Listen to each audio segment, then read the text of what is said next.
Luke, my friend, welcome to the show. Thank you. Thank you so much for having me. Yeah, absolutely. How are you doing today? I'm doing all right. I could be better, but honestly, considering, the scope of what we're in right now, I'm honestly okay, you know? Yeah, for sure. I know you're in LA, right? I'm Yeah. located, do you know where like Thousand Oaks area is? And I'm located Beautiful around area. there. Yeah. Okay. Yeah, and I'm down in San Diego area, so I'm sure it's a beautiful day for you as well. Oh, it's Um, gorgeous. I haven't gone outside because it's 90 degrees, but yeah. well, why don't you introduce yourself to the audience? Just tell us a little bit about yourself. All right. Hi, guys. I'm Luke. I have been making TikToks on TikTok now for, I think it's been almost 9 or 10 months. I make TikToks ranging from like skits to educating young LGBTQ plus individuals to, I don't know, comedy. I mean, it's pretty much, I just really like to put out what, like, my message, my personal message, essentially. Mm, Yeah. love that. Yeah, you and how old are you? I'm 18 or 19. I 18. just turned 19. Sorry, just turned 19. Nice. Well, happy birthday. Thank you, man. Thank you. So you're putting out, and I've been following you for a little bit now. I'm a fan. I would, I guess, personally say I'm a fan. So, Thank you. um, Thank you. what inspired you at such a young age to be? And I say young. I'm not trying to like belittle you, but at It's okay. 19, you're giving advice to other people on like being gay and like coming out. Like, what inspired you to do that and gave you the confidence at such a young age to do that? So basically, I actually first got started on the internet off of Reddit. Mm, And while I was first coming out, I just saw that there was just such a shortage of resources for people that were coming out. I felt like there was absolutely no advice out there. I felt like kind of, especially me being me, I'm a very masculine, gay.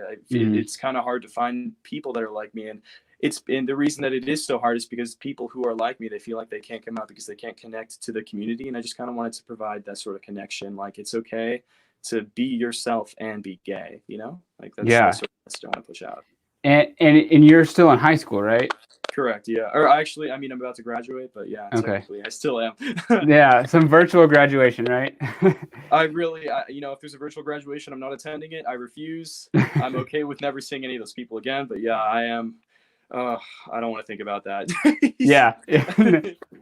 Yeah, so that's pretty incredible then to be in high school, to be in the middle of the whole high school scene and the drama and the judgment that goes on in high schools, but then to be able to stand up for who you are, and not only stand up for who you are, but to stand up for the community as a whole and be an advocate and a voice to them. Um, so when you, I guess, when did you come out? At what age? If you're 19 now, what age did you actually come out to yourself? To myself, I came out to myself when I would say I was about 17 going on 18. And then I actually came out last year, January of last year. So January of 2019. And Okay. I've been out for a year now. So it hasn't been too long, but I feel like I've gained a huge insight to the community. I don't know, maybe if that sounds a little bit entitled, but like, yeah, I mean, it's just, I would like, I live by this phrase, be the person you needed when you were younger. And, that's Mm. what I try to be every day. Yeah. Wow. That's a great phrase to live by.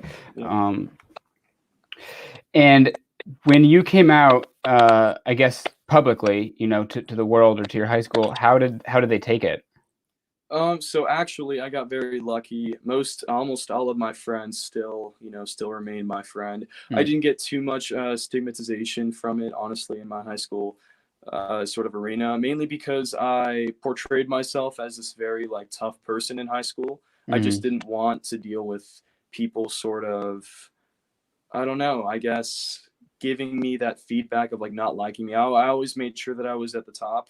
So I Yeah. never got treated badly, but there were instances, very small. Like, I wouldn't be invited to parties sometimes. Mm. I remember one time I slept over at a friend's house, and he made me sleep on top of the covers, and pretty Oh much made a wow. floor between us and stuff like that. And I was friends with this guy for 3 years, and I was just like, oh, okay. I mean, sure. I mean, you do you, man, but I don't want to be friends with somebody like that. Yeah. But in the whole like spectrum of things, school wise, I actually haven't experienced too much hate or, I guess, stigmatization for being gay. Most people are actually pretty okay with it. That's good. That's awesome then. And is that kind of something that's common at the high school you attend, or is it more because you are this kind of, masculine, athletic figure that, they don't want to fuck with you because, you could beat them up, or you have this kind of power? Is it like, is it because of that, you think, or in general, is your high school, pretty chill? So from my experience, my high school is not at that as chill with gay people. Like they are accepted, but they're still gonna be sort of looked down upon to a Mm-hmm. degree. That's what I noticed at my high school. There were a lot of gay people that were out. All of the really flamboyant gays were out, Mm-hmm. and the people who were like me, they weren't out. There's Mm-hmm. nobody, like there were no, like normally, like you'll go into a gay bar and you'll see a bunch of people that act exactly like me, but at my school I was the only person who was out like this. And now that school's out, now there's been a few people that have actually come out. Mm. And it makes me really sad that, yeah, West, like my school, it seems open, it seems very LGBT positive, but it really isn't. There's a sort of a hidden like undertone of homophobia, but you can't really do much about it. And I do think that my acceptance was due to the fact that I had a lot of friends, and I positioned myself just in an area where, like, I surrounded myself with people that were positive and were going to support me instead of bring me down. I think that Mm. was what really determined my high school experience, was that I made sure to surround myself with people that made me feel good and made me feel happy. That's awesome. Yeah, that's exactly, the type of environment that one should pursue to be in, is an Yeah. environment that's uplifting and supportive. Was your family accepting, or as accepting as your friends? So my dad actually, funny story. I wrote him a letter, and I Uh-huh. went to school, and he opened the letter 2 hours later and just sent me a text. Luke, I don't care. My dad did not care. My brother did not care. My mom, on the other hand, she's a little bit different about it. We've actually gotten to a more, I guess, rational point in our relationship now, where Mm. we just don't discuss it, but like we still have a relationship. Which, I mean, if you take what you can get, right? But Sure. my distant family, they still have no idea. Okay. Um, Funny thing, I guess, as well. My brother found my half brother found my TikTok. I have a half brother. He's like 35. He showed it to he posted about it on Facebook and added me to my entire like dad side of the family. Oh Yeah, no. Like on accident or just on purpose? on Like just, purpose. oh my gosh. Yeah, but it's okay because I apparently act so straight that none of them believed it. So That's that's yeah, that's a whole nother discussion. uh, and how did that affect your relationship with your brother? So I actually don't talk to him anymore Mm. because I'm more of at a point in my life where, your family is really going to be the people that support you and call you out when you need to be called out. But they don't really have the intention of hurting you, and I felt like when he did that, he had the intention of hurting me and trying to spite me. So I told him, I don't want to talk to you, in my life for at least a long time until Yeah. this passes. Wow. Yeah. And is that something that, does that give you comfort? Like, is that, I mean, obviously, like, you were in control of that situation and decided to cut him off, but would you suggest that as a method of healing, or getting around something to other people, is to cut off toxic people or people who do things like that? Yeah, I would suggest that you have to cut off toxic people, but there's a very fine line between cutting off toxic people and self delusion. Mm. So your friends, they may tell you, like, hey, Luke, you shouldn't do this. And then you'll be like, okay, I shouldn't do it. Or maybe you'll be like, no, these people, they're trying to hold me back. That's self delusion. So you obviously want to make sure that you're cutting off the right people for the right reasons, instead of like trying to, I guess, support like one perspective and always, like, cutting off people if they don't align with that perspective. Right, Yeah. right. What, and so your dad took it fairly well. He Yeah. didn't. Okay. And he's been supportive ever since. He doesn't. Okay, that's good. And how did that make you feel, just knowing that your dad accepted you? Was it something that surprised you? Oh, it was something that very, very much surprised me. My dad, he comes from a conservative background, but he actually was raised out here in LA. Mm. So I was like, I wasn't sure where he would land, but he ended up not caring. He was like, oh, what can you do? I mean, it's your life, Luke. You do you, man. Like, I'll support you regardless Yeah. of, whatever you go through. And I was like, okay. So he just told me that he knows the gay life can be very hard. It's like dating wise. I mean, I don't know if you have any personal dating wise. It's hard. You get stigmatization. It's hard to move. We can't even go to certain countries because Yeah. we would be killed. If we go to those countries. And that's a great point. So actually, yes. So people like let's talk about equality. So people think, equality is this general terms like, oh, you have gay marriage now, you're equal, or oh, you can freely love who you love, so you're equal. Well, no, that's not always true. Equality, while we appreciate having the right to marry, doesn't mean that we're equal. Yeah. And yesterday, I was running an errand and I was coming back from the store, and it was kind of this nice neighborhood I was driving through, and there was this gay couple, this gorgeous gay couple. They were like young 30s. They were fit, like Lululemon. Like they were what I would call goals. Like a 24-year-old single man. Like, yeah, and they were pushing a baby stroller. So I was like, okay, they're like young 30s. Like they got it together. They're fit, and the car in front of me, it was a convertible. They had their top down, and it was a family inside. And I could see them. They kept doing like double takes in the mirror and like chit chattering and whispering. And it was like maybe they were like saying good things, but from what I could tell, it was like they probably were doing this whole like, hey, wow, look, it's a gay couple. This type of chitter chatter that is. It probably makes people. Like, it probably makes that couple feel bad or just feel like they're being, it's like when you're feeling like you're being watched and judged. Like, that's what it was going on. Just this judgment of, like, we're walking down the street as a couple, and there's, like, the people in the car next to us are, like, judging us. Yeah. So that's that. So while we have equality, is it really, like, an equal zone? No, it's not. I would say equal. There's like two definitions of equal: equal in the eyes of the law, or equal in the eyes of society. And right now, I would say gay people are becoming more equal in the eyes of the law, but social progress is definitely a lot slower. Which is, why being gay. When you're gay, you have to be proud of it. You have to sort of present yourself in this way that, hey, I am gay. And there's nothing wrong with that. If you have an issue with that, then please keep it to yourself. This is my life. Let me live my life. Stop judging the way that I live, and go live your life. And that's the way it should be. Oh, totally. Yeah. And it's unfortunate. Like, we're almost there. I feel like when our generation is a little bit older, we're gonna be able to walk down the street and not get glares or not get people whispering to each other like, "Hey, look over there! Wow, it's a gay couple." I really hope not. I mean, I had issues actually with my ex-boyfriend, who we would walk down the street and he would literally pull away from my hand every time somebody would drive by or walk by. Wow. Yeah. Oh my gosh. I mean, yeah, it was. And how did that just like? Did you talk to him about that at all? Like, hey, why do you do that? Or, so I talked to him, and I mean, it was one of the reasons that I actually broke up with him is because he wasn't.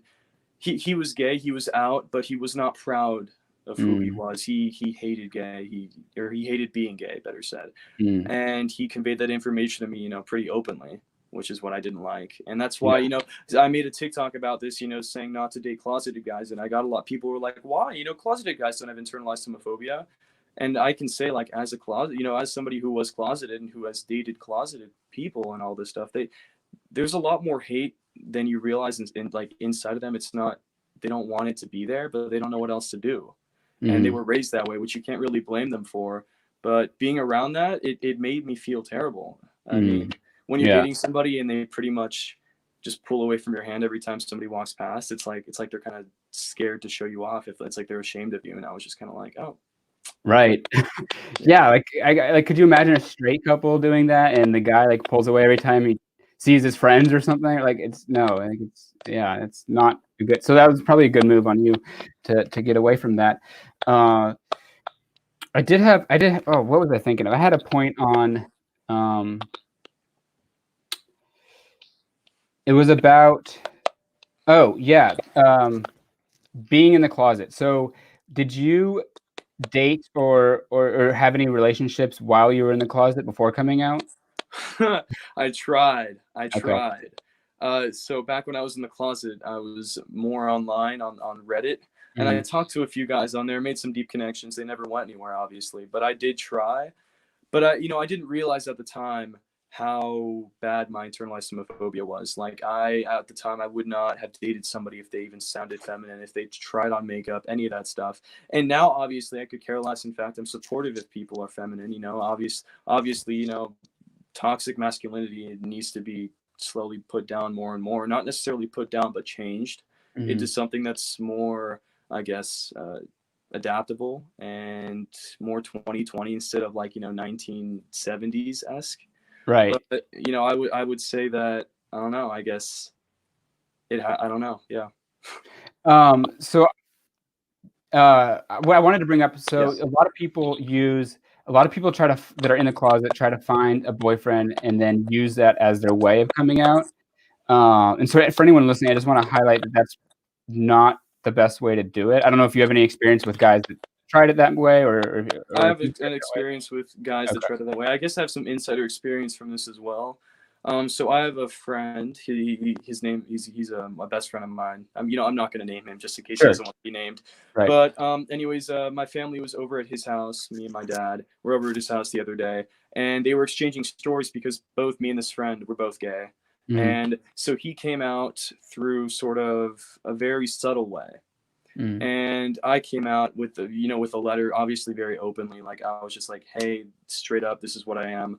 I would recommend for people that need to come out or want to come out, that they do it very like at face value. You want to be very, very, very like, yes, I am gay. You don't want to like sort of like tiptoe around the subject. That doesn't work, Yeah. especially for like family. Like you may come from a very religious family, and for you to tiptoe around that, it just like it kind of erodes the trust that you've built with your parents, I guess, to a degree.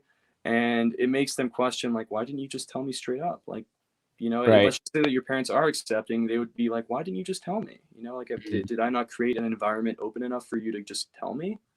You know? It's Yeah, it's this idea of like owning your identity and being confident in it, because if you're confident in it, then then like judgment and attacks from other people can't hurt as much, or they're weaker, because if you're insecure about yourself, or if you're insecure about your identity, then that's a vulnerability. That's like a hole in the ship, and people can come in through there and start attacking. And so if you're confident in it, you own it, and you throw it out on the table, who like what the fuck? Like, who cares what people say? Because you own it, right? Yeah. Um, And and that's what I like. I guess I should probably bring up this other point too. I'm a believer that regardless of if being gay is nature or nurture, it shouldn't matter if it's nature or nurture. In the eyes of the law, we should be equal regardless, and people need to stop using that I was born this way as an argument, because then you're kind of saying like, oh, I was born this way. Give me pity. I can't do anything about this. No, this is your identity. This is who you are. You should be proud of that. That's also what I believe. so let me try to understand. Yeah. So we shouldn't be proud of, or we shouldn't use the Gaga mantra, like born this way. We shouldn't accept that, or because Yeah, it. simply because it's so when you say that you were born this way, what Mhm. that means is that you can't do anything about it. We should like I feel like people, all the straight people, they get this image of we should pity this person because they were born this way. They can't do anything about it. No, Mm. regardless if you were born this way or if you were made this way, it's your life. It's your right to do what you want to do, and you should be proud of who you are. You should not just be like, oh, I was born this way. I can't do anything about it. Please, I don't know. That's just how the argument comes off to me. Mhm. We should be Okay. proud of who we are regardless. Yeah, I hear that. I Yeah. think for me, like when I hear "Born This Way" and when I play that song, because I've definitely played that song sometimes, just Yeah. like So have got I. lit. But like, I think for me at least, it's coming from a place of like pride, like that like Yeah. it is still coming from a place of pride. It's not a Yeah. place of like, I was born this way, oh pity me. It's like, I was Yeah. born this way, so like fuck what you think. Like, I'm Yeah. happy to be. Yeah. Is No, that no, it's not really about the song. I was just kind of okay? referencing a TED talk actually that I watched. Okay. It was more of just I feel like being having such a conservative family, I see what they talk about behind the Mhm. scenes. And when more science comes out, let's just say that it does point in the direction of nature or nurture. We want to make sure that no, it doesn't matter whether it's nature or nurture. we are who we are, and we don't need science or you to affirm who we are. Yeah. Yeah. Totally. Okay, I get that. Yeah. Yeah, we gotta prepare. Yeah, what the fuck would happen if science came out tomorrow and it was like, guess what? You're not born gay. Like, dude, that Exactly. would everything would go to shit. Like the whole internet would blow up, and we'd be back to square one with trying to get equality. It seems like for now. So yeah, we do have to find a way to kind of prepare for both sides, like either or. What was the name of that TED Talk, if you don't mind? Just my own curiosity. Oh my gosh. Why you need to stop using the "I was born gay" argument, or so. It was something along those lines. You should be able to find it pretty easy on YouTube, though. I really recommend watching it. It's an eye-opening TED Talk. You know, you think it's going to go one way, but it goes the complete opposite direction, and the argument just makes sense for long term. Yeah, that's why. Okay, I cool. enjoy educating myself on stuff like that. So. Yeah. Well, you're a smart guy. Thank you. Yeah, of course. So I want to talk about you do OnlyFans. Is that correct? Correct. Yeah. And what led you to decide to do that? So basically, I decided that I want to do it because I know that I want to eventually get into Hollywood. I want to do modeling. I want to do acting. And if we're going to be realistic here, I mean, every single celebrity's nudes has been leaked now, and it's not exactly hurting their careers. In fact, I would argue that it's benefited people's careers rather than hurt them. I mean, look at Kim Kardashian. Look at that one guy from TikTok whose name I don't really remember, who got famous off of his nudes leaking. I would even argue Benji Kroll. Yeah. I would even argue Benji Kroll. Yeah. And so I'm at this point where I guess one of my friends really put it into a quote for me. You know, it's just a body. And this body, you know, it's not exactly permanent, but, you know, I might as well use it while I can.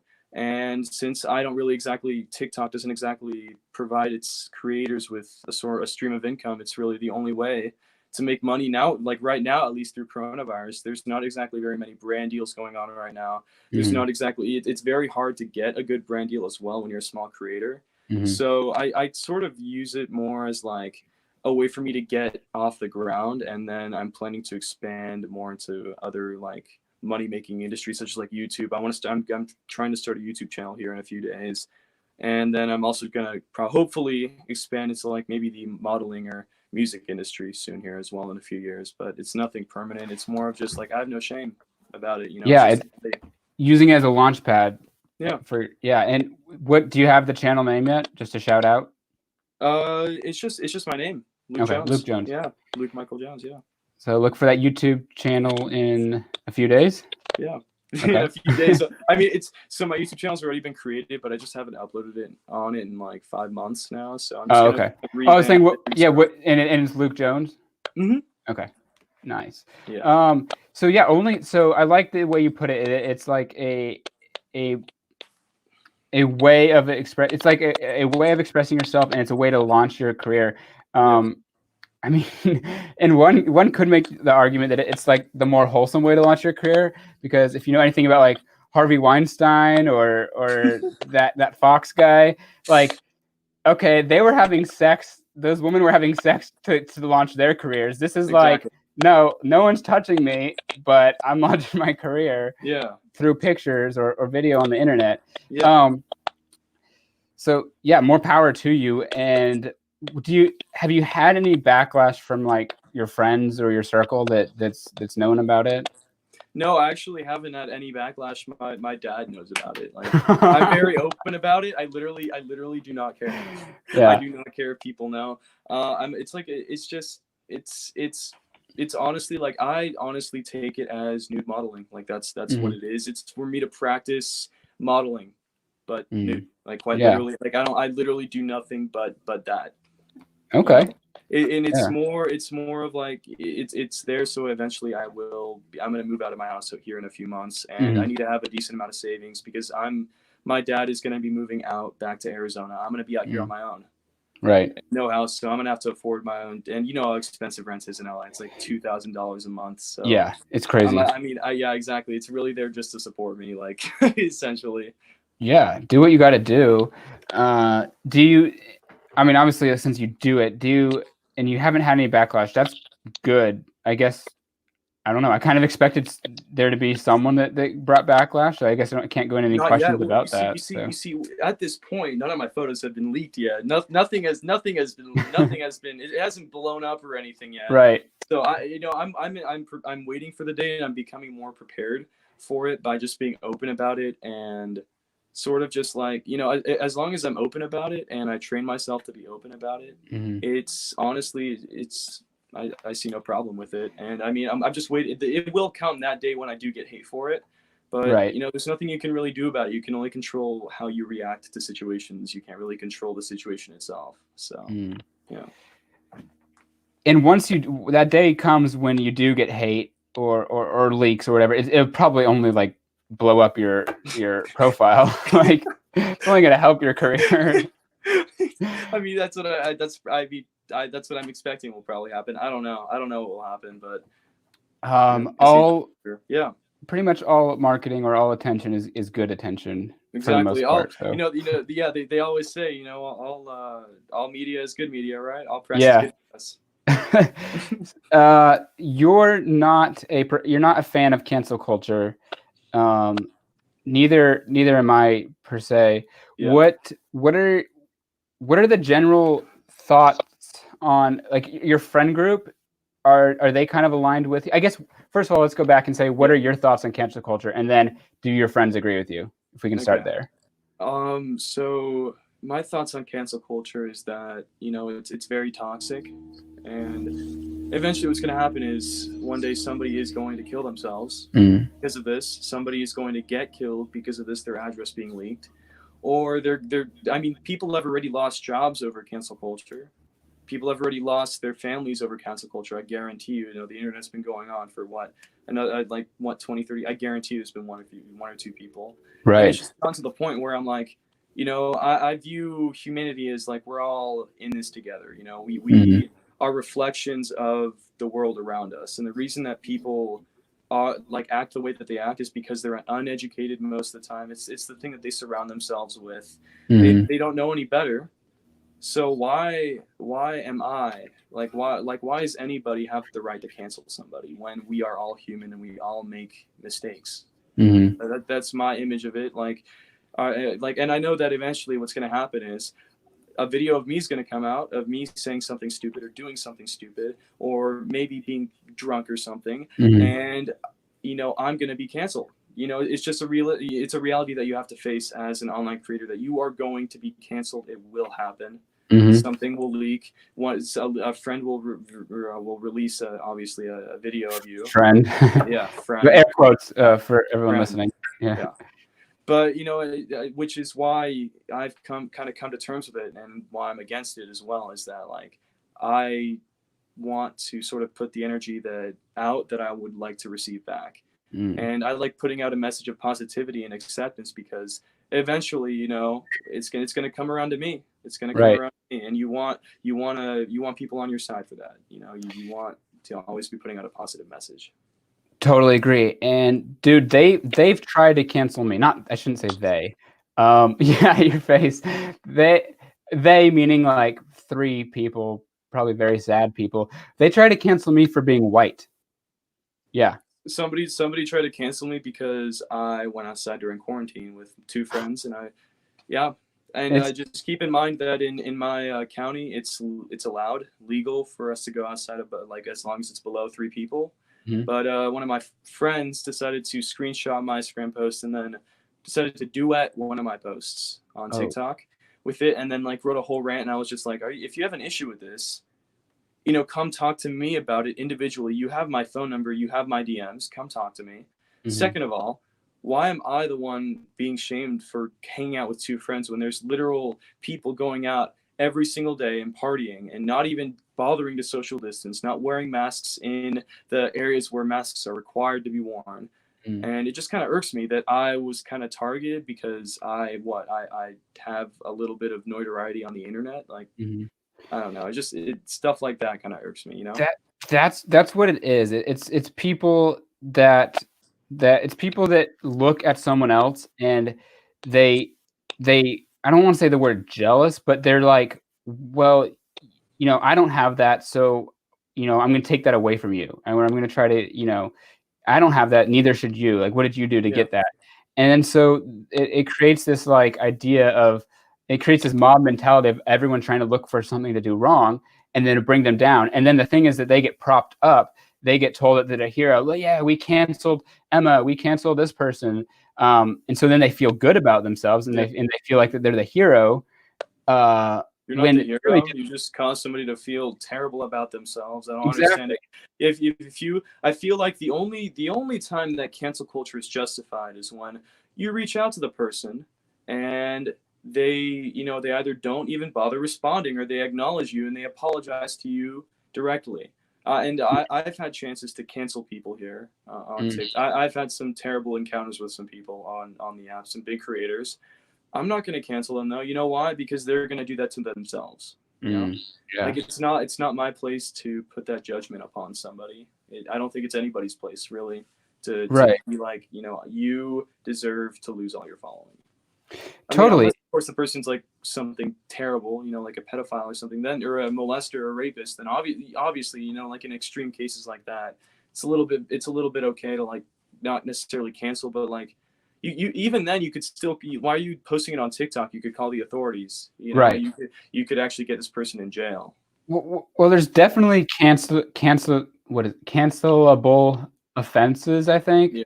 Like people that are blatantly racist or derogatory, like homophobic, or just anything that's like blatantly obvious. But some video from like 4 years ago where someone might have said a slur, is that really a cancelable offense? Like, you have to look at their body of work and who that person is and what that person stands for and what that person is doing like now, and not what they did 3 years ago.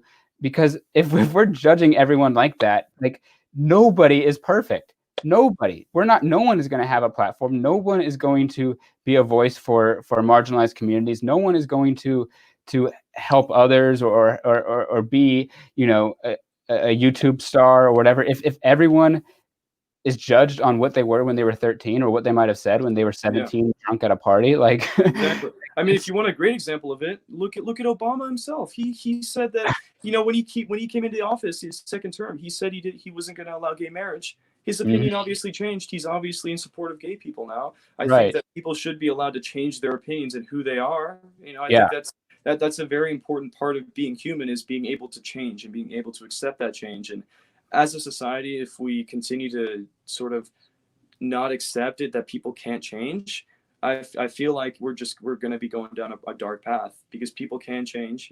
People are willing to say that they're wrong. And I feel like a lot of people don't understand that. Oh, absolutely. I think so. So one of the reasons why Kobe Bryant was such an inspiration and touched so many people is that man was always learning and growing in everything he did, in basketball, in his personal life, in his family life. Like, the reason why so many people mourned him and loved him and why he was so great was because every day he constantly worked on himself to make himself better. And not just at his skill, as his craft of basketball. But I forget what year it was like 2012 or something. He said fag on the court, and he called a referee a fag. Of course, everyone was upset with him, called him homophobic, whatever. And he, instead of giving some half-assed apology, he started working with GLAAD, and he started learning more about the LGBT community. He started putting himself in a conscious effort to make sure he doesn't make a mistake like that and upset people again. And and so that's an example of what someone should do when they slip up. We shouldn't just cancel them. If this was 2019, Kobe could have been canceled. Like, did he deserve that? No. And then the funny thing is, he went through that. He learned from his mistakes. He did this whole thing, and then a few years later, a fan was like, we were walking off the court, and some fan was like faggot, or like yelled at him faggot, like called Kobe the slur.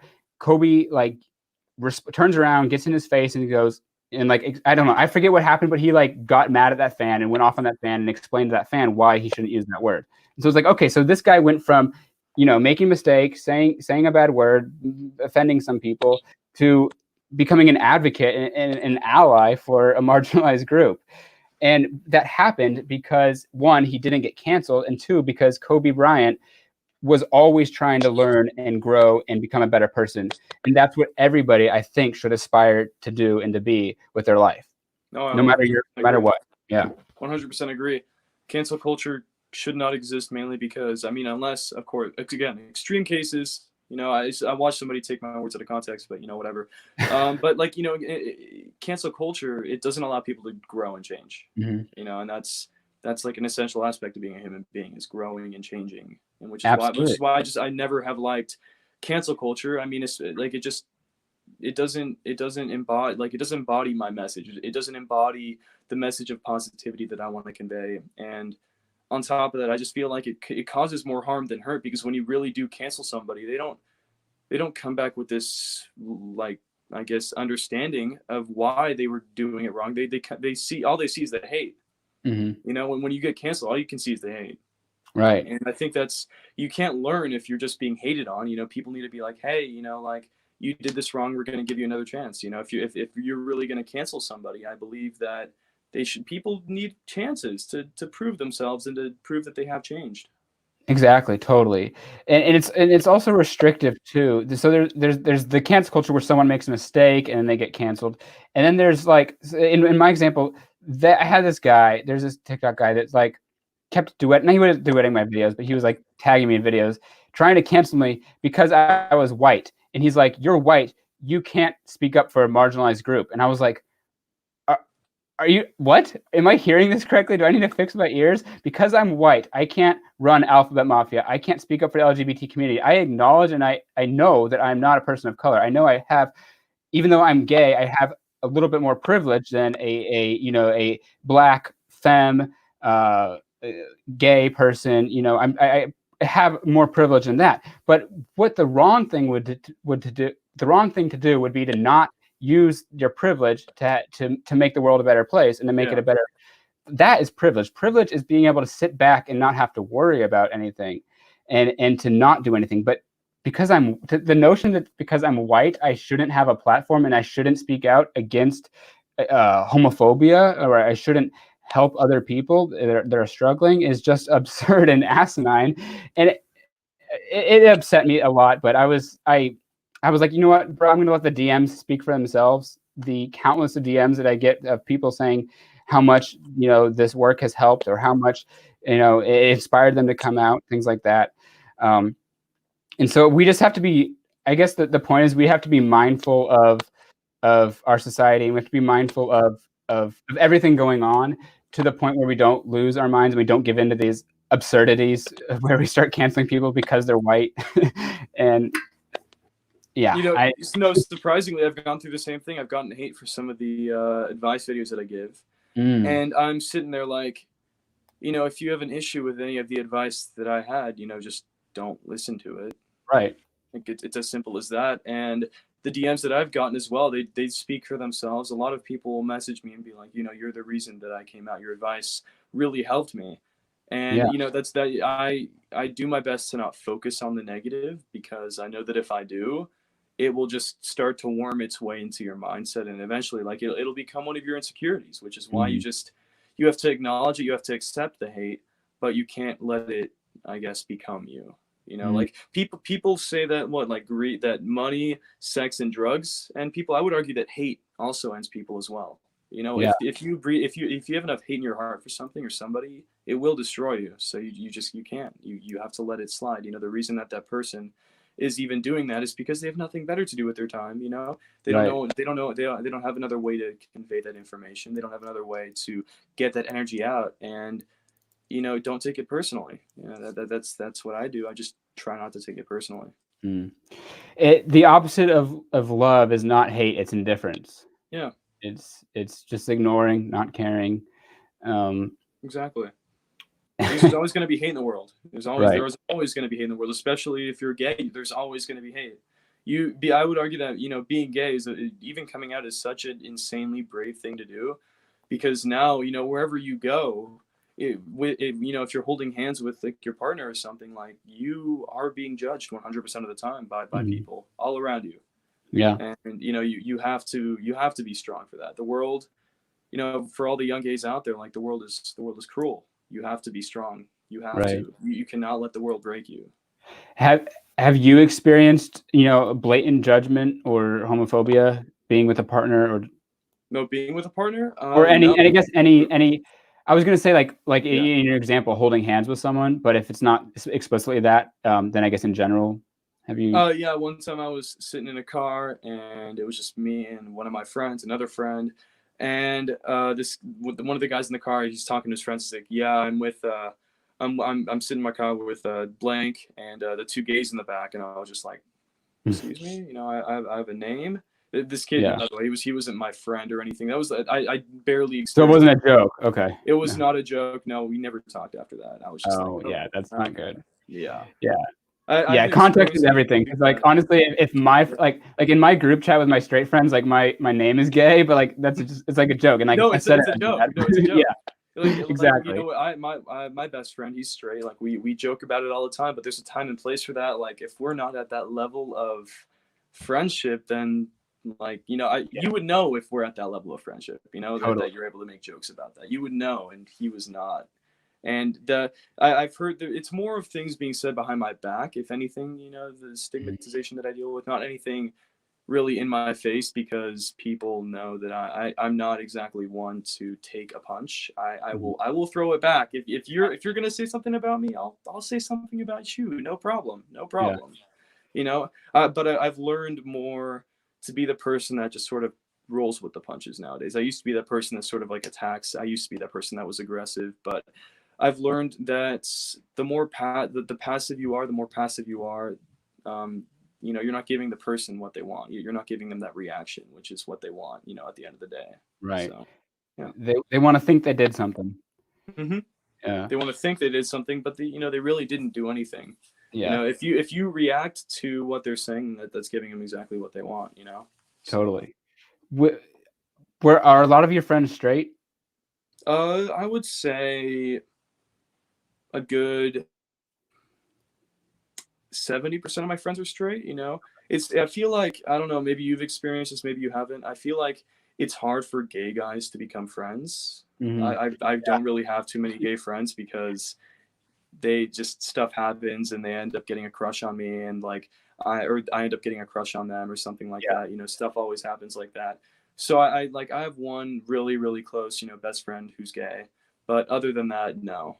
I literally barely have any gay friends. It's sort of, I'm friends with a lot of like lesbian women and Mhm. obviously like non-binary people and stuff like that, but it's just, I don't know. I feel like I don't know. Maybe it's just my experience. I don't have too many gay friends. I Sure. really wish I did though. And Right. I would say that I'm getting a lot of gay friends through my TikTok. I've been able to talk to a lot more gay guys, and they're just like, I feel like people are just very intimidated by me when they see me or something. Like people, I don't know. I don't know. I wish I had more gay friends, but I really don't. So Yeah. What is, and I talked with this with Josh Van Sant. He's another TikToker that gives a lot of advice. yeah. He's in his like 30s. He's from Australia. He's got the most beautiful like like bold Australian accent. He's pretty cool. He was on the podcast a week ago, but Yeah. one of our topics was finding gay friends and having forming those gay friendships. And he was kind of saying that like that is something you have to deal with, is the whole hookup thing, or the you know, the feeling thing. Yeah. Is like, and I can relate to this too, is that in most gay friend groups there are people who have hooked up with each other, but it's almost unexplainable. Like if you keep the group around long enough, or you keep the friends together long enough, people will get over it, I guess. And it Yeah. usually happens in the beginning more. He said sometimes that's like the best way to start a friendship is like you'll just hook up and then like somehow you just become friends but nothing more. um Yeah, that's what I've noticed too, and like I feel like that's like a thing, but like it also like kind of like promotes the whole like hookup culture of the gay mm, lifestyle, which I'm not exactly a supporter of, because I, you know, I just want to have like, you know, that romantic, you know, I'm a romantic. I yeah. want that. And so for me, like when I'm trying to become friends with like a gay person, you know, like the thing that I guess I focus on more is like, you're able to be friends with somebody if like y'all don't have the same type. Like how do you think a wingman is formed when you Mm, guys like don't have the same type, but you guys will like still help each other out? And that's sort of the relationship that I have with My friend, my Mhm. gay friend, and we both have different types, but we still support each other, and we're still like very Mhm. friendly. But I've had friendships like what you've said. Yeah. I've known people who have done that, and the friendships are honestly like they're fine, they're fine. But like some people just don't want to hook up, or do Right. that stuff. So I mean, if you are looking to find a gay friend, it would be my advice for you to be just have an open mind, and on top of that, go into that relationship being like, hey, I'm just gonna be. You have to be open with them. You have to be Mhm. like, I'm not looking for anything. I just want to be your friend. Like, be open. Openness is like, I feel like openness is a very, very important like key aspect in a friendship. You always have to be open with people. Yeah, yeah. For speaking from experience, openness is a big one because I've had I won't name names, but like someone wanted to go to dinner, and so I went to dinner, and I was being really friendly. I wasn't into them in any other way, but then like they're texting after, and it makes it, and the way they're coming off makes it sound like. But so Yeah, it's yeah, you got to be upfront because if I didn't say anything because of course I was yeah, like, well, I don't want to disappoint them or I don't want to like close off anything in case. But yeah, so yeah, yeah, being open and upfront, just be like, look, I don't think that it's going to be compatible in a relationship way, but yeah, you're a cool guy. Like let's be buds. yeah. uh, how did your like how was coming out to your straight friends? Was it what you expected, or was it more nerve wracking, or just kind of tell me that story? Yeah, so I came out to my straight friends long before I came out to my family. Like Mm. long before I came out to basically before I publicly came out, all of my friends already knew. So I came out to them one by one, and eventually it just got easier and easier. But the first time it was extremely nerve wracking. And the funny thing was, I was laying with my friend at the time. It was like midnight. We were just staring up at the stars, and I was like, "Yo, dude, like, I'm gonna be open with you here. Like, I think I like guys." And he'll turn over, and he's like, "Oh, I mean, Loki, same." And I was like, "Oh, okay, No chill." way. Conversation. Yeah, that was the conversation we had. Is that still your gay friend? Oh, no, no, no! I'm not friends with this person anymore. Oh, okay. But at the time, he Yeah. no, he wasn't. He was bi curious more than Oh, gay. okay. So You yeah, wanted to experiment. yeah, exactly. So were you like afraid that you were gonna like lose all your straight friends? That they were gonna, and I guess I'm talking specifically about, let's talk men here. So like other boys, were you Yeah. afraid that all the straight boys were going to cut you off? So I was a little bit afraid, but not not completely because I surrounded myself with people who were already most likely going to be accepting of it. I was more scared of actually like now that I'm kind of taking myself out of it, I feel like I was just scared of saying the words out loud. If I'm going to be Mm, honest, yeah. that was more of the fear to me than actually telling my friends. Was just saying because saying the words out loud means it's real. Mm, And yeah. at the time, that was just so hard to overcome. It took me like maybe 1 or 2 months to build up the confidence to say those words, you Yeah. know? And like I actually came out as bi. And I eventually people assume that bi means gay. So like, people start calling me gay and I was just like, okay, I'll just go with it. Right. Sure. Yeah. Wow. I'm glad you brought that up because Yeah. I relate so hardcore on that. I remember I was literally like hooking up with dudes and like full on Grinder for Yeah. maybe a month or two before I even Yeah. like said the words like gay out loud or I'm Yeah. gay out loud. And I remember the first time that a friend found out, or that I had told a friend, I was hanging out with my gay friends because I was in college, and so Yeah. the way I did it was I had my normal friend group or my straight friend group, that meaning normal as in meaning like they were my already friends, No, like they I were already know what me. you mean. Yeah. Yeah, Yeah. yeah. I know Okay. Well, exactly. for people like, you just call normal, normal's not gay, whatever. So that my friends that were already my friends, so I had them, and I was so nervous to come out to them. I didn't know what to do. Luckily enough, I had an acquaintance that was gay from freshman year, and so I hit him up, and I was like, "Yo, like I think I'm gay," and like he introduced me to a bunch of people, a bunch of gay people. So I started hanging out with them as well. So I was like having this like backup gay friend group with on the side, as Yeah. I was being nervous about coming out to my gay friend group. Anyway, so I was out at the bars one night, And my roommate texted me, and like he came out. He ended up just coming out because he was bored. I'm like, yeah, we're here. I didn't really want him to because I was hanging out with all the gay friends. So he ended up coming, and then like we get back, and he's like, yo, so like you hanging out with that crowd? And I was like, yeah. And he's like, cool. He's like, anything you want to tell me? And I was like, I'm bi. And he just like he looks at me like 30 seconds go by. He's like, he's calling my bullshit. He's like, "Are you sure you're bi?" And I was like, "No, man, I'm gay. I'm gay. I'm gay." I remember for 30 seconds I was bi because I was too scared to say it. And I thanked him for calling my bullshit. But you see, it's just been like a gradual thing. I was just like, I just started saying I was gay one day, and here I am. I mean, nobody really questioned it after I came out, so I was like, okay. But yeah, I guess going back to like friendships and like, I've always like. All of my friends were super accepting of it. I feel like I like subconsciously just like made sure I made friends with people who were okay with it. Kind of. I don't know. It was a very weird dynamic because I also like at the time I had like 3 different friend groups, not really a gay group per se, because in high school the gay groups are kind of like I'm a very social person. I like to go out. I like to go have fun.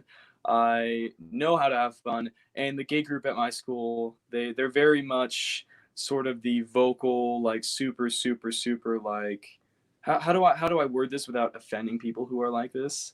Very like, unapproachable. Very unapproachable. I'll just say very unapproachable. Yeah.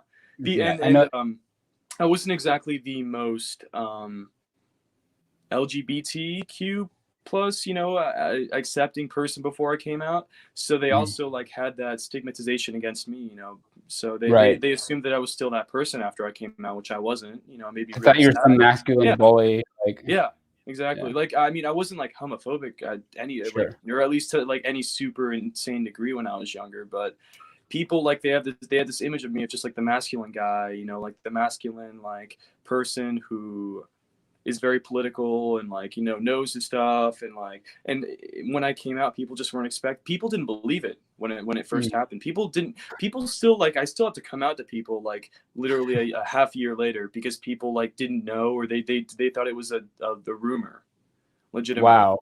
Yeah. So back in my high school, I had no gay community. I had none.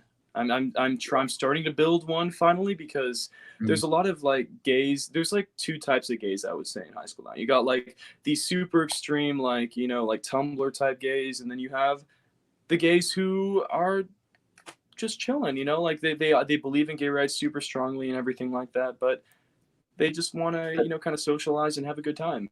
And the ones that you couldn't tell are gay, is that kind of what you mean by that? No, it's how do I phrase it? I don't know how to word it. There's like, I feel like there's like a lot of the gays in my high school are just very judgy, and the gay people that I'm friends with now, they don't judge me at all, for like my past or anything that I've done.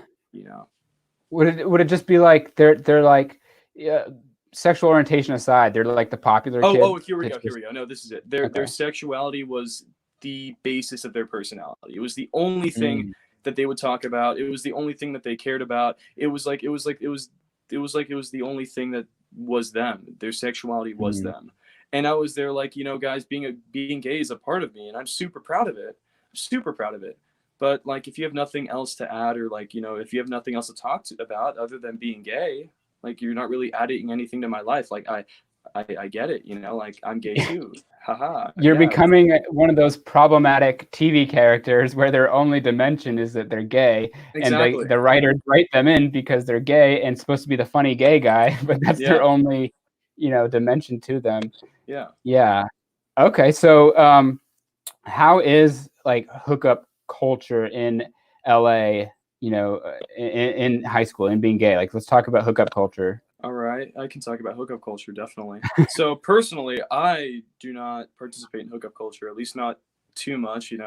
Obviously, if there's a dry spell here and there, maybe I'll partake. But for the most part, maybe I'll partake.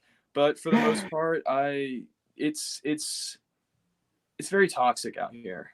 Especially like I remember one of my first interactions with the gay community was going on Grindr. And there's just 50-year-old men, hitting me up left and right. And, like, well, that's their thing. If they want to do that, all power to them. it was just something that I did not, or I was not ready to be exposed to yet. You Mhm. know, just seeing like 50-year-old men like being like, "Hey, bro, want to suck me off?" I'm just like, no, Um, no. Hey, bro, can I come over right now? you're Open like, that. I'm literally 18 years old. You're Yeah. talking to a child. No offense. Like, but you're talking to an Yeah, you're 18-year-old. talking to a child. You're talking to a Yeah, kid right now. you could be my Exactly. So that, dad. yeah. So like, but I guess, if I'm gonna speak on hookup culture, I'm gonna take the perspective of my friend. I feel like a lot of people who do like a lot of the hookup culture, like a lot of my friend better said, he used to hook up with a lot of older men. Like it Mm, was just like a thing that he did, and I mean, I would say that hookup culture is something that it's an acquired taste. If you're into it, then go for it, man. But I personally think that a hookup culture is not sustainable, and I think that the reason it is so like prolific in our community right now is because of all the 50, 40, 50-year-old men who are now just coming out. They're divorcing their wives, and it's going to be hard to find somebody to romantically connect with at that age, which I totally get. But yeah. what I don't understand is why it's very prolific, like in the younger gay community. I feel like it's because we just never got that. Like the how do I phrase this? The gay community is so sexualized. Like sometimes that's what I feel Mm-hmm. like. It's so Right. sexualized sometimes, and that's the issue. Sometimes I feel like, yeah, I've so yeah, I've been trying to wrap my head around this, and again, I did talk with Josh about this on the podcast last week about pride being over sexualized. He was coming mm-hmm. from the standpoint that kinks do belong at pride, that it's okay to like wear speedo and mother or whatever. Oh no, 100. Um, percent I agree. It's okay. oh, Yeah. okay. Mm-hmm. Then we won't go down. Yeah, that's kind of a different Yeah. conversation. My thing is, I think that hookup. So a lot of gays, like they say that like gays live their 20s in their 30s and 40s, and which is true. Like I saw this joke. It was like in LA, you see like 40-year-old guys living with roommates like they're in their 20s. Like Yeah. you see gay people that are in their 40s living with roommates and going to the bars every weekend, just like a 20-year-old would. Yeah. Um, and so I think my perspective of it is that a lot of our youth was robbed, especially people Oh, who were, 100%. Yeah. coming up in the 90s and early 2000s, like who would be 30 or 40 years old now, Yeah. is that they were closeted, their whole high school years, their whole college years, and so they're trying to take back and live like what they should have done years ago. Yeah. um, which could explain why it's happening now, but why it's happening in younger kids, like kids your age or people your age, you know, I don't know. It's maybe they're just looking up. Maybe they think that's the way to go or the way to do it because they're seeing these older people do it. I think that Just is not sure. because there's still a huge stigmatization against like gay people, and we're kind of like I almost got into the hookup culture. I almost got into it, but I think it's mainly because kids feel like they can't date anybody, when they're Mhm. younger. And once you're like 18, 19, like I feel like when you're like 15 to like 18, you're kind of like romanticizing a relationship. And then after you kind of get through that, you're just like, oh, it doesn't really matter anymore. I can just literally when it's just like you're able to just text, go on your phone, swipe for 5 minutes, and get a hookup. Like it's literally Yeah. that easy. Like why do that why put in the effort into a relationship when you can just do that? I guess Right. maybe that's the perspective that our generation's having, but Yeah. honestly, Yeah. I'm probably not the right person to answer this question because No, that's I don't know too much about the hookup culture. I honestly I stay away from it. I try to because I feel like hookups like kill the soul a little bit. mm, Like you like yeah, it's like temporary pleasure. You're temporarily filling that void of emptiness. mhm. That's what it is, and that's why I just stay away from it. Yeah, and you can feel so bad afterwards. Like, yeah, I've done no no trust me. I've had my few experiences. I know. yeah. Yeah. I remember there's no, I don't want to go into detail, but yeah, I remember this one. Like I was like it's I was out at a bar and everything. It was like, okay, like let's do it, like whatever. And then afterwards, I was like, why did I do this? Like I was trying to get this person to leave. I was like Yeah. texting my best friend. It was my neighbor. I was like, come and get your friend because she was actually friends with him. And I was like, come and get your friend. I was just like, why did I do that? Like I was saying like I hate myself, but I think it was No, more of no. a What my joke. But I friend was like, literally does that all the time. He used to. He doesn't do it anymore. He's so much. He's. I'm so proud of him. Anyways, Yeah. so anyways, when he was in this like, sort of mentality of hooking up, he would tell me that every time after he hooked up, he would just hate himself Yeah. so much. Yeah. And I don't really, I never asked him why I've never asked him why he hooks up. I Mm. think it's because he claims sometimes that it's just you get the urge, like once you do it, once you like have sex once, you want to do it again. Right. Well, And it's yeah, many reasons. It's like, yeah, well, sometimes maybe you're just horny. maybe Other just horny, times, lonely, a lot right? of people are looking for, yeah, a lot of people are looking for validation too, I think. Yeah, Um, but they don't but I feel feel like confident or the hookup. Oh, sorry, go ahead. Sorry, man, I I cut was you just off. gonna say, they're looking for validation because maybe they don't feel confident. Maybe their parents have not treated them well or not accepted them, and so they need something from someone to basically be telling them or giving them that self-worth of you're worthy of at least having sex with me, right? So um, I think that's a big part of it for young people, especially, is the Yeah, validation factor. I think it is a validation thing. I really do, and I guess to sort of add something onto my friend's experience that I'm sort of like quoting off here. He Sure. told me that he hated it. He would never. He regrets he doesn't remember half of his hookups because Mhm. he mentally blocked them out. Not because they Wow. were bad, but Right. because he just like literally hates himself for doing it. So for Gee. anybody out there who's like debating to hook up, like if you're gonna hook up with somebody, I would argue like you want to make sure you're hooking up with the right type of person. Yeah. Not somebody who's going to screw you over. If you're going to hook up with somebody, if you're going to, people are going to do it. If you're going to do it, just make sure that you're safe. Make sure that you trust the person that you're with. Make sure that you feel 100% comfortable. And if something does go wrong, then you can like laugh awkwardly, with that person. It doesn't have Right. to be an interaction devoid of emotion. Hmm. When you hook up, it doesn't have to be like that. You can have a little bit of emotion, and I feel like that's the issue with it, hookups, is that there is no emotional connection. Yeah, I would say if you're totally, I agree. There is no emotional connection. I would say if you are going to hook up, if someone's listening and they're thinking they want to hook up, know why you're doing it. You know, first, like that's just the bottom line is don't like analyze. Okay, why am I about to go do this? If it's for self-worth or self-validation, screw that. Go get your validation. Like you don't need that. You don't need a penis to tell you. Like you don't need someone. You don't need sex to validate you. Okay, you're already Exactly. valid. Um, Exactly. but if you're hooking up because you're horny and you're in the right mindset and whatever, and it's not going to damage you in any way, or Yeah, you don't then do it. do it, yeah, Yeah. for sure. Yeah, honestly, like I think that like do it, but I don't know how to word this. My thing against hookups, I just like I can't do hookups personally. I can't because I just get emotionally connected, with Yeah, people. I'm that type of person. I'm just an emotional person. and that totally And happens. There's yeah, definitely people like that. Like that's a yeah, valid yeah. point or valid Honestly, feeling to have. Yeah. yeah. It's honestly that's like literally the reason why I just don't do it or don't advocate it for it either, because just all my friends tell me that they regret it after they Mm, do it. The one time that I did hook up, I didn't regret it because I mainly maybe that was because I was in the right mindset. I did it for yeah. the right reasons and I was perfectly content with what I did. But if Right. you're not in the right mindset and if you're doing it for the wrong reasons, just like you said, 100%, it's Hmm. just don't do it. If Yeah. you're in the right mindset, if you're not looking for validation, if you're doing it just because you're horny, like I mean, go ahead, man. It's Sure. it's free it's free range, but don't let hookups distract you from your real life. I guess that's what I would say. Yeah. Let's talk about dating. We're getting some questions now, so we can go into Q&A in a little bit. Okay. But what is dating like in LA as a high school 19-year-old teenager? Is it like the movies at all? All right. So, dating life. I dated, or I was actually, so I've actually never officially dated anybody, Okay. actually. So crazy, I know. People, when they hear that, they're like, what? I'm like, no, I've never, I've gotten very close. I've had month-long flings, but Mm. what happens is that, I was dating this one, like, social, or not dating, a fling. You know Mhm. what?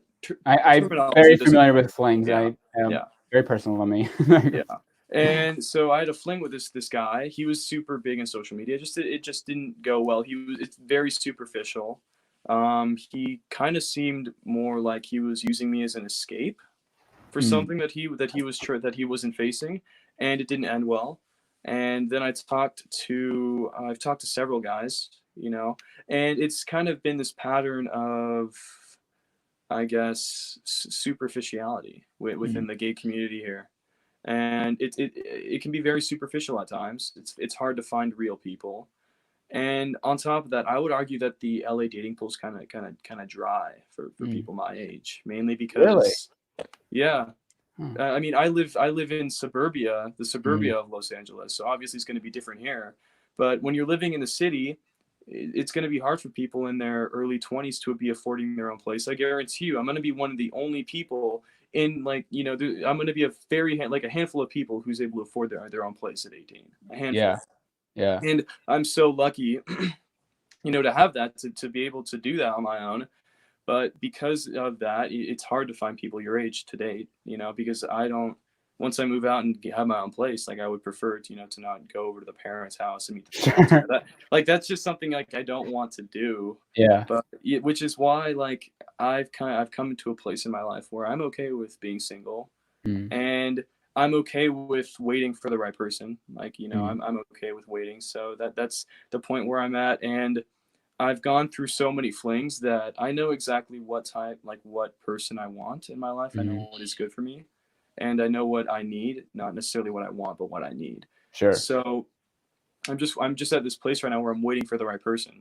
And I think that dating, honestly, the dating life in LA is probably super fun, but it's not something for me per se. I'm looking for something like it's a very superficial atmosphere from what I've experienced. Again, my experience in LA gay life is very limited, but from what I have experienced, it's very superficial. Yeah, I mean, I have a little bit. So from my knowledge, I'm obviously not in LA. I'm close to, or 2 hours from LA, but I've done a podcast with a few people in LA. One, a writer and comedian. He's basically said that, especially for the white masculine type gays, he's like, all they do is go to orgies and blow coke up their ass. Not up their ass, but they blow coke. Yeah, that's he's like, thing. that's the other thing. Drugs are insane. I've heard. I haven't. Luke, we lost connection. Sorry, I gotta. Oh, there we go. Oh no. You were back. Can you see me? Yep, they were good. There, am I good back? Am I back? Yeah. Yep. Hold on, I don't have. No, you're good. Now. Can you hear me? I can see you, and I can hear you. Can you hear me? Oh. Can you hear me? Now? Can you? Yes. Sorry, everyone. We're experiencing Hold technical on. difficulties. My friend is like, my friend's calling me. I'm sorry. Oh, you're good. What is going on here? All right. While he figures this out, can I tell you about Manscaped? Okay. Manscaped, can you hear me now? I can't. Yes. I still can't hear you. I can hear you. Uh-oh. How do I do this? Can hear you. I can't hear you yet. Should I leave and then rejoin, or? Let me remove you from the stream. What is going on with my audio right now? Here, I'm gonna leave and then rejoin with the link that you sent me in my email. Is it okay? All right, yeah. Okay. All right. So while everyone's here, let me keep you entertained. Okay. He's coming back, I promise. So try Manscaped. If you have balls, if you're a woman, you can ignore this. But if you're a man and you have balls, you need to get Manscaped. Manscaped is the premier and only brand dedicated to below the waist grooming. So I've been trying Manscaped out. They were kind enough to send me some free product. They sent me a razor, and I loved it. I have always been one that was scared to be trimming my balls, to be trimming the groin area, because I nick myself. I get cuts down there. I bleed. I've been so scared that I thought they were going to fall out at one point because they were bleeding. And so Manscaped is a brand dedicated to shaving down below, shaving your pubes. So the third generation trimmer, they just released their Lawnmower 3.0. This third generation trimmer features a cutting edge ceramic blade to prevent. All right, he's back. What's up? Can you hear me? Yeah, okay, yeah. Sorry about that. My friend called me. My friends are going to be here in like 10 minutes. Oh, you're good. I was just wait. How long do we have? We got 10 minutes. 10 minutes. Okay. I was just telling the audience about Manscaped. Manscaped is the premier below the waist grooming, men's grooming razor. Okay, so that's great. Get it with 20% off and free shipping. Use code GAYFAM at manscaped.com. That's 20% off with free shipping. Use code GAYFAM. And to answer your question, yes, it's better than waxing because it's got to be painful to wax your balls. All right, we have 10 minutes left. Okay. Let's continue. Sorry about that. Yeah, let's continue. We were talking about. Oh shoot! what we were talking about. We were talking about blowing coke. We were talking about. Oh yeah, I was yeah, talking to that's this right. Blowing comedian. This coke. comedian came on the podcast, and he was basically he has this like he's not white, so he kind of maybe has this. He kind of looks from these at white masculine gaze as Yeah. he looks at that. Like he's not invited. He's not part of that culture. No, But he but was he's saying for that a lot of them just blow coke and do orgies. Um, and I guess that's just part of LA culture. I don't. So yeah, I actually know some insight into this as well. Okay. I had an old gay friend at the time. His brother was also gay, and we were just hanging out one time, and he told me all about like the gay culture in LA. Apparently, there are just literally parties where people will just like snort coke or Mm. do MDMA or some other some even more intense stuff, and they'll literally just have orgies like all the time. And it got so bad his brother got addicted to Oh wow. some drug. I'm not quite sure, I don't remember off the top of my head, but yeah, he got involved with the culture, and he was like addicted to coke or something. And Mm. it it kind of disgusts me, like LA. I would feel like we would be like the gay community would be better than that. Like if you're gonna do that, but like I feel like that's a pretty good demonstration of what LA gay culture like is at the moment. It's not something that's like very inviting to people who just want to be gay and like live their own lives, or just kind of. Yeah. Well, LA. I think LA in general is a very. It's its own like it's its own monster. It's its own Yeah. thing. It's a very fast paced, claw your way to the top environment, and so that doesn't breed like a. If you're someone who's looking to find a partner and have that like that settled down life and whatever, it's not a place for that Yeah. generally, because especially if you're young, because it is this very dog eat dog world. Everyone's trying to make it in something. Everyone's trying to make it in Hollywood and climb to the top, whether it's as a photographer or as a producer or as a director. Exactly. It's yeah. So it breeds this environment of just fast paced, go go go, and everyone is kind of eating or toppling over each other, and it creates this party world. That's what I'm kind So, oh, go ahead. I mean, yeah, that's what I'm kind of scared of. Now that I've lived in the suburbs all my life. Now I'm going to be moving to the city, Mm-hmm. and I'm honestly kind of scared. Being exposed to that culture.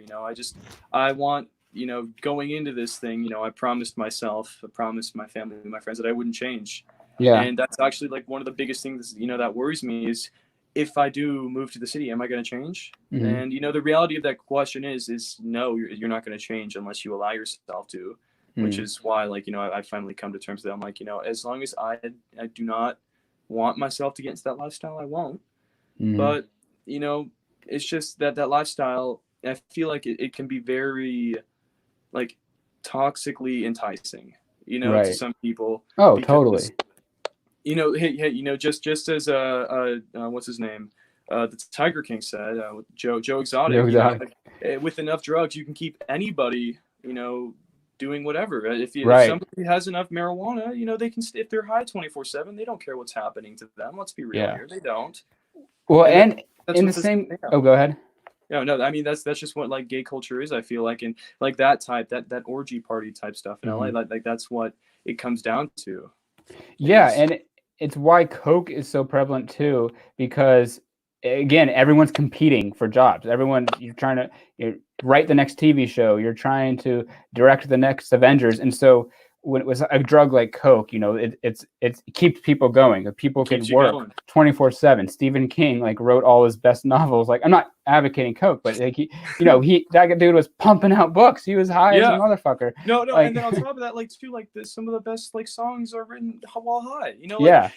I think that drugs have a stigmatization that they're bad, but no, drugs are not either good or bad. They're simply a tool that Mm, can be used. They're simply there, mm, and the way you use them really determines if they're good or bad. And like anything abused is going to be bad. You can drink too much water and die. yeah. I Totally. yeah.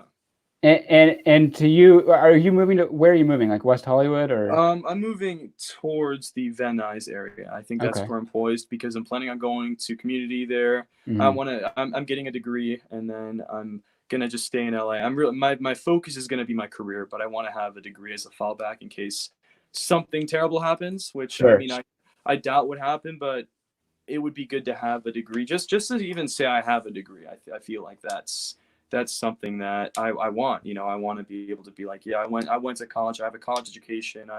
I got that degree, and do I need it? No, but I have the education. You know, in case I do need it. So Well, so we have like what, 5 minutes?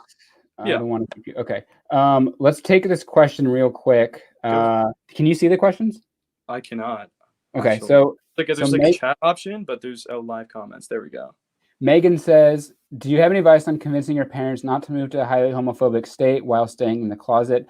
Megan, that's a great question. I'll go first real quick, and then let's see. Go ahead.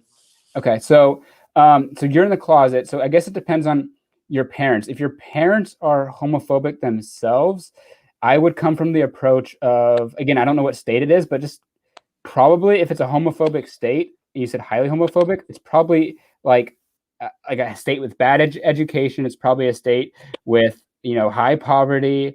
I'm thinking like an Alabama type thing. If you're talking about like an Alabama type thing, try to point that out to them that it's not the best state for those things, for your education. Maybe there's high crime. Just kind of point out that, just try to find the negatives. I think that's the bottom line, is try to find the negatives of this state and explain to them that way while still not disclosing your identity. Tennessee, okay, Tennessee. So yeah, same thing as Alabama type thing. Just explain to them. Well, Tennessee's kind of better on education, but just look for the bad things, Megan. I would just say do some research on what's bad about Tennessee and explain to them why it's not a good move for you at that time, especially if you're young. Oh, go yeah, especially if you're young. Go ahead. I was gonna say, like, if your parents, if they're like, moving because of work-related things, try and find a better job for them, and they can move to that state instead. And is Tennessee bad for homophobia? I don't know. I don't know much about Tennessee. As bad. It depends where you are. It's not. I went to school in Mississippi, believe it or not, but it's not as bad as like Alabama or Louisiana, but it's still the South. And Tennessee's fairly progressive, especially in Nashville. If you're in Nashville, you'll be able to find they have a gay bar in downtown Nashville. Yeah. So Patrick John says, "What do you think about Hollywood underrepresenting the gay community?" Do you want to comment on that? Shoot, yeah, I guess I will. I think that Hollywood, the reason that they're not representing the gay community right now is because it's simply profit driven right now. They're not getting that money from overseas, and while movies like Love, Simon may be able to get money here, they're not getting any money support overseas, not yet. And America, we may give America a lot of slack, and we still have a lot of things that we have to work on, but we're very progressive in the scope of the world.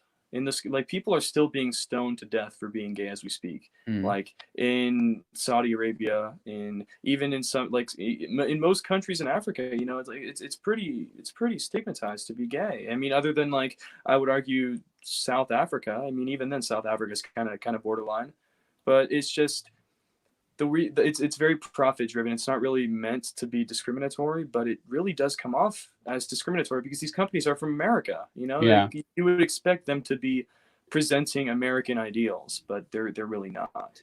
So yeah, and in a movie with a lot of gay themes or centered, they can't show it in China or Russia or places like that. So they lose all those profits. Luke, I don't want to keep you too long. What are your social channels that people can follow you at? All right, my social channels are, I got my Instagram, Luke M. Jones with 2 S's at the end. Luke M. Jones on TikTok. No, at just Luke M. Jones. Honestly, I would say just go follow me on those 2 platforms for now, because for now, that's pretty much, those are the only 2 that I'm super active on right now. And I'm obviously expanding into more. I'm trying to expand into more like industries as we speak right now, but for the moment, those are the only 2. If you really liked what I had to say here, then I mean, shoot a follow over there. Thank you so much for coming. Yeah, awesome. And one last thing, what would you tell your younger self if they were watching this video? Don't overthink it. Love that. Yeah, don't overthink it. Honestly, don't overthink it. Awesome. Well, I don't want to keep you too long. You got your friend coming, so I had a great conversation with you. It was a pleasure talking to you. Yeah, man, of course. And then Am I allowed to ask a question to you right now personally? Oh, sure. Go ahead. Okay, so I was thinking about starting my own podcast about people that inspire me. Yeah. And I want to sort of get like the why they work the way that they work, and like what exactly is motivating you to do the things that you do. Would you want to stop by my do a video on that with me? Would you be interested? Okay, perfect. Did you come on the podcast, you mean, or do a video? Oh, so I'm gonna start my own YouTube series. Okay. I don't remember. Yeah, I don't remember the name. I'm calling it off the top of my head, but I just made a list of the most interesting people I know, and like you were on there. So. Oh, well, yeah. I appreciate that. Yeah, of course, man. That's awesome. I would be more than thrilled to do anything that you want. Collab with you. So. Perfect. Thank you. Yeah, absolutely. All right, thank you to everybody who's watching this. It's been a pleasure. Thank you so much for having me. Thank you. Everyone have a great day. Bye-bye. Bye.